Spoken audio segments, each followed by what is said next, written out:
Alright, so in this video then, as mentioned, it's now the grandfather paradox, and we're just going to set this up for now. We're not going to give a solution to it, and we're going to use David Lewis's version of it. So in the paper that I've recommended for this week, David Lewis, The Paradoxes of Time Travel, he sets it up. I mean, it might not be exactly the same as Lewis sets it up, but we'll use the same name and so on. Okay, so in this story then, we have to imagine the following, and I'm sure you've come across paradoxes and stories like this before. You know, they happen in films fairly regularly. So I think, for example, the old Terminator 2. That's got an example of a causal, or of a grandfather paradox in it. It's not involving a grandfather, but it's the same structure. And there's a bunch of others as well, and books and so on. You know, I have to say though, if you go, I mean, H.G. Wells was the first person to write a time travel story.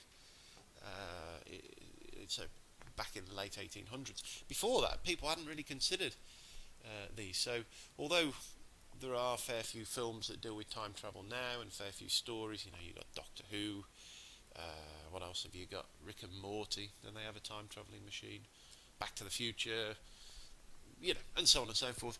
They are, historically speaking, quite new ideas. People didn't consider that. There's no example in the ancient literature of time travel stories. Really only started in the late 1800s. But anyway, let's tell the story.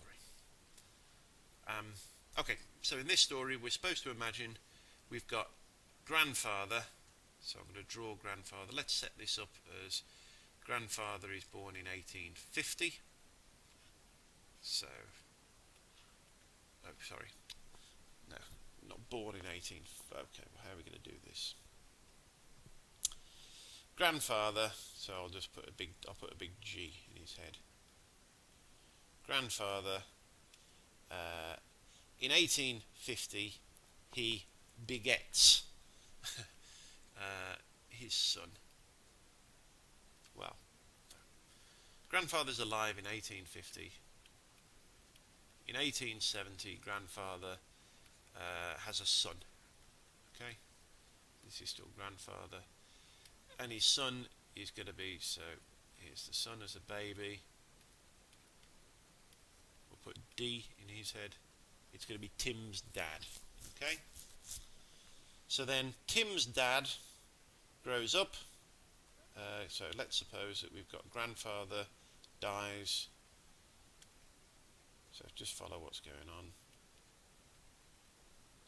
Grandfather dies in 1880. There he is. Grandfather.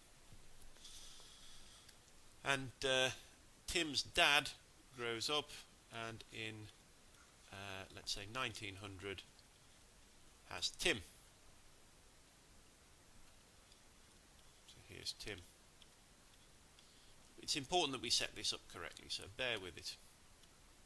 So there's Dad, and here is Tim. Tim grows up, and in 1950 Tim invents a time machine. There it is, time machine. And Tim hates his grandfather. He never met his grandfather, but he hates him nonetheless because he's heard stories about what a horrible man he was and what evil things he did. And Tim is ashamed to have grandfather as one of his ancestors. In fact, Tim hates grandfather so much and wishes that he didn't have grandfather as one of his ancestors, that he uses his time machine to go back and try to kill grandfather. Right? So in 1950 then, Tim time travels back to 1850. Let's draw this. Where he goes back and he acquires a gun, and he decides he's going to shoot grandfather. So there he is with his gun. And he waits one day. He knows, he studies, he looks to see grandfather's route to work and so on. And one day he's hiding in the bushes then in 1850. There's grandfather, he's walking to work, he's got the pistol loaded, he's got it pointed directly at grandfather, and he goes to pull the trigger. Question: can Tim kill grandfather? And this is where the paradox is supposed to come about. And let's spell it out. We say, well, I mean, there's a sense in which, of course, he can kill grandfather. He's there. You know, there's nothing. He's got the gun in his hand. He's pointing it directly at grandfather. Well, what's to stop him? Why can't he kill grandfather? He can kill grandfather. You know, he looks like there's, in any sense that anybody can do anything. He's got a clear shot. There's nothing in the way. Yeah, he can kill grandfather.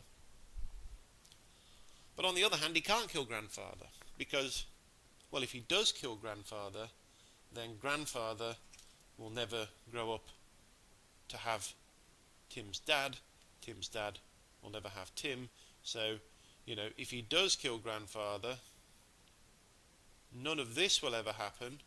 So this will never happen, and this will never happen. So he won't be there to travel back in time to shoot grandfather.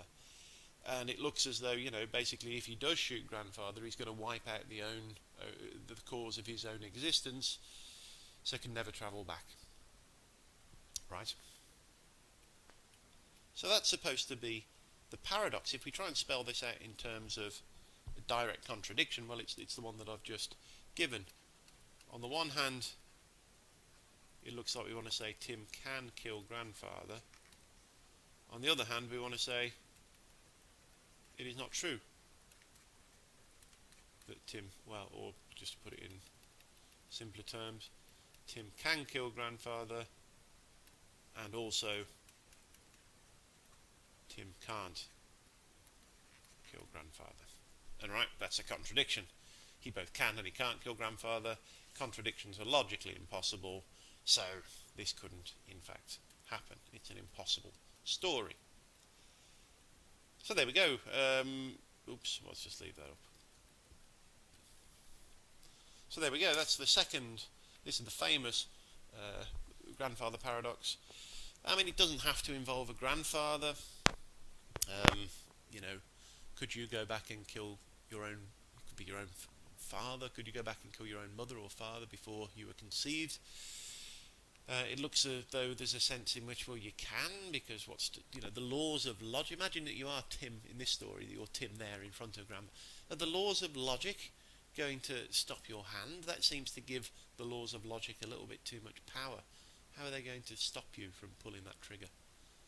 What kind of weird mystical influence could they have upon you? Yeah. In general, by the way, the thought here is, the more general thought is, can you go back and change the past?